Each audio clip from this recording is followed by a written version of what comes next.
บอลน้ำกันเด้อพี่น้องเด้อเขามาทั้งในมีหอดเสือหอดสาคนอยู่ทั้งในที่นั่งอะไรกันยาดูว่าใส่ตัวกาเนี่ยไม่ผู้ผ้ากินถ้าจะผ้ากินนี่คือสิบวันแล้วอ่ะ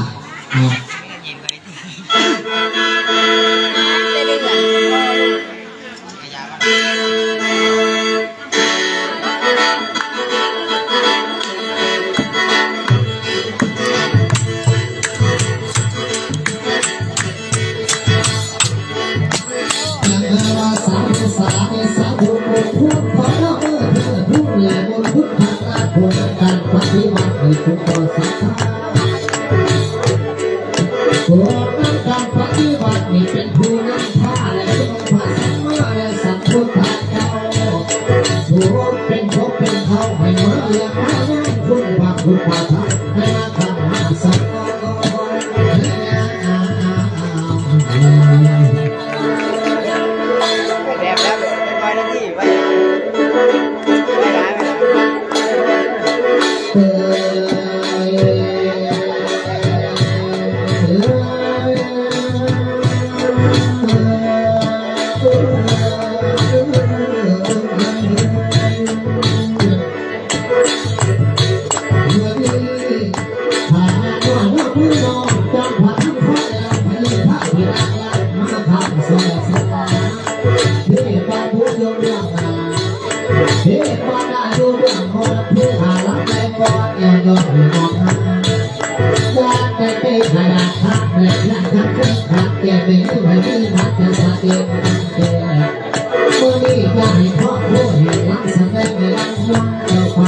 ส่วนว่าเราบุญนา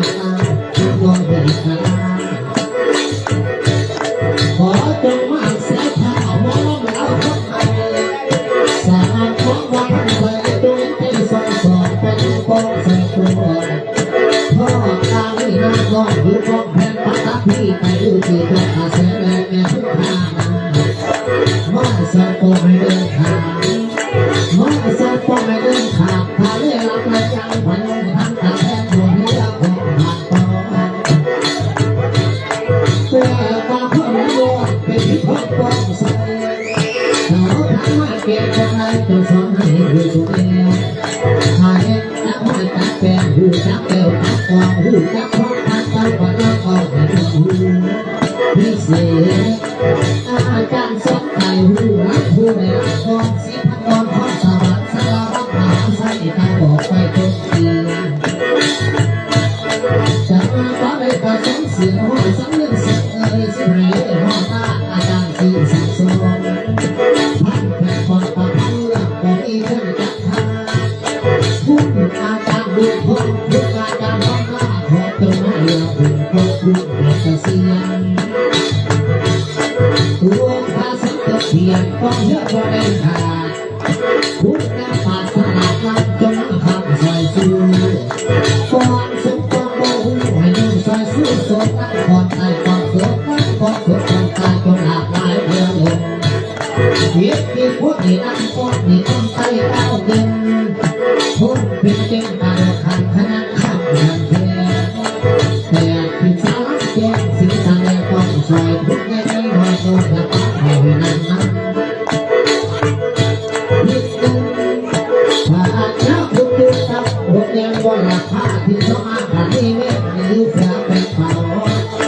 สองเป็นขับถึงแต่ว่าสาสีเหตุเหตุเป็นอีกไม่เอาไปเป็นตั้งต่อเอาที่เรียกที่หลักเขาเอานั่งต่อละอีก็หลอกลงดีหักสายเดินเข้าเสือพอค่อยนั่งต่อเป็นเจ้าเอ๋ยเดียวที่หาบอลพักที่น่าเกี่ยวบอลมีสีพันตอน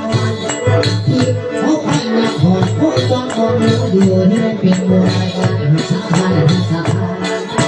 ที่ที่กูต้องการมีใครสร้างสรรค์เพียงที่แบบนั้นทุกครั้งยังเงินก็เป็นงานที่หาที่สร้างแต่ที่แสดงแต่ตาไม่บอกทางหักโมขอจงให้สู้สุดใจก็ให้ดีจริงวันนี้มานำที่ทางทางเป็นหนทางที่เราพอก็ให้ข้าเพื่อขอความรักว่าให้เรื่องนั้นว่าสาธุสาธุสาธุ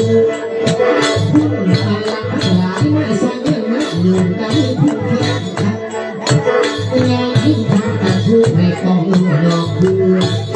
พวกมาอีเลิกตื่นแต่ยาให้กินคือตัดหินหีออกอีกตัวสวดคือมากคือต่อมาคิดก็หามจากนี้ขอก่อนว่าพุทธะสักไทยมันก็คือการเป็นหัวในเมื่อวันตัดต่อตัวคุณยอมมีที่ใดรวมจนระวังตั้งขอพูดถึงพุทธะให้นำเลิกไปเมื่อนี้บอกเป้าแหวนคนสอนผู้จ้าหัวไปสุดต้องไปมาบวชที่ตัวตัวเองถึงกับที่สุริยา3 เดือนแรกที่จองไว้แต่ไม่รวมหน้าเธอแต่ไม่เชื่อสิไว้พอหน้าเขาน้องยังใหญ่กว่าสองยังเสียงน้องทักในเขาว่าเพียงแต่เลื่อยไปนึกที่จากสารที่บุญคำส่งให้แม่ผู้ใดจากแล้วพ่อผู้ใดจากนั้นละแห่งสุขสารผู้ที่แต่ไปเถิดมองแต่ดวงวิญญาณผู้จากเกิดไปบ้างดอกไม่ไหลก็สอนส่วนขอบพวกของเจ้ายังไม่เอายังไม่สนก็แต่ยังได้เห็นเป็นแต่ยังได้ใจเก็บให้เงินจะมีให้เงินเป็นเศรษฐีนี่นึกเป็นตึ้งและตึ้งแต่เราละมือค่อยละมือค่อยเจ้าถูกไว้ถูกหาเงินในสามก็บวกและก็พบความมันมีพลังแค่ดูดาวแค่ดูดาวสักดูเจ้าไม่สาให้เลือกทางแต่สิ่งดีถ้าเป็นบอกปากน้ำไปก็นานนั่งกันดูทีให้เอมี่เป็นผู้สูงแต่เจ้าของหาว่าให้ใช้ลำใจเพื่อนเขียนจนไม่มาให้กระสุนคนกระเด็นมาคอยรู้พักเรียนคนเดียวให้ดูไป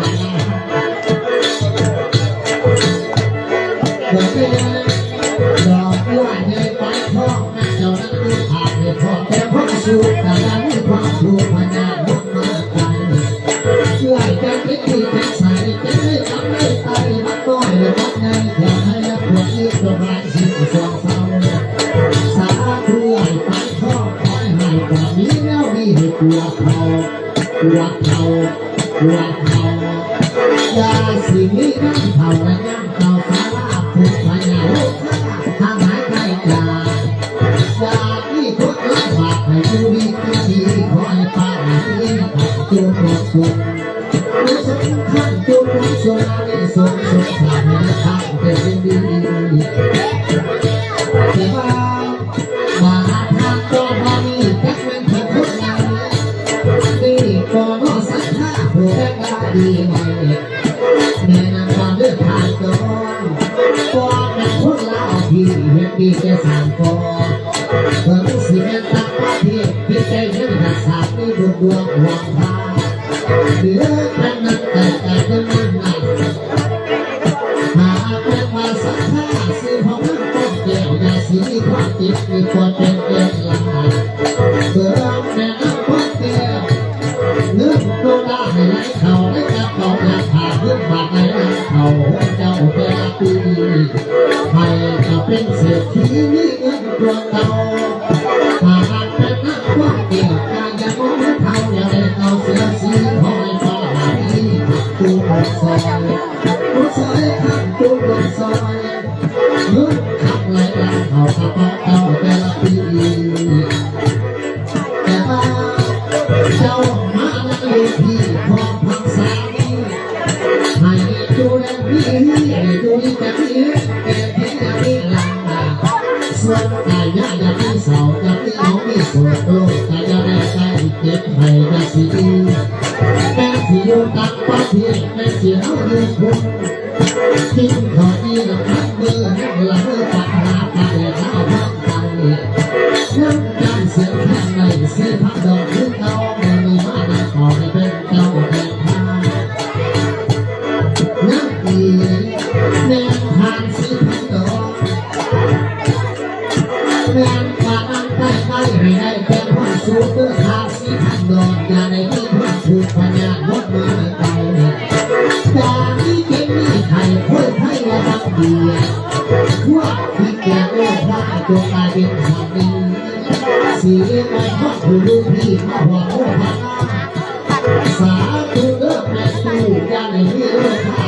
เดือนตามต่อผู้อย่างนี้น้องมีสาวอย่างนี้น้องเวลาทั้งสักขาที่น้องไว้พระผู้ยอมพาสาธุเลือกแม่คือให้คือสุขสันต์ว่ามีการคิดการไทยคือสักขัดไทยงานสักขัดเลือกพาจะได้ต่อหน้าไปเลือกต่อผ่านสักขัดทุกพันงานโลกข้าทางไหนนาฬิกาสาธุเลือกพวกแม่อย่างนี้ทุกรักปากให้ผู้ดีทุกทีคอยฝากอย่างนี้ทำตัวคนซอยทำตัวคนซอยให้มีแรงใส่ก้อยให้มีซอยใส่เยอะพอ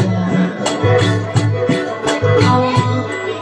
ดอกพี่น้องยืนกันหลายๆพี่มากพอเห็นกันยากละเพื่อนพอเห็นกันปีละเพื่อน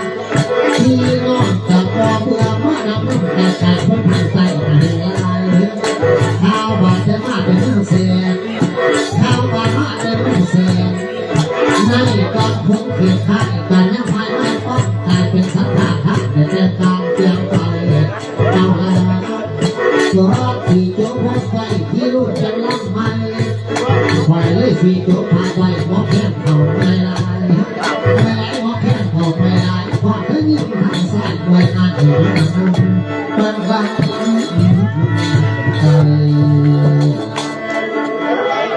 ขอบคุณขอบใจนะครับทั้งสองตัวมือในทั้งหมดคือ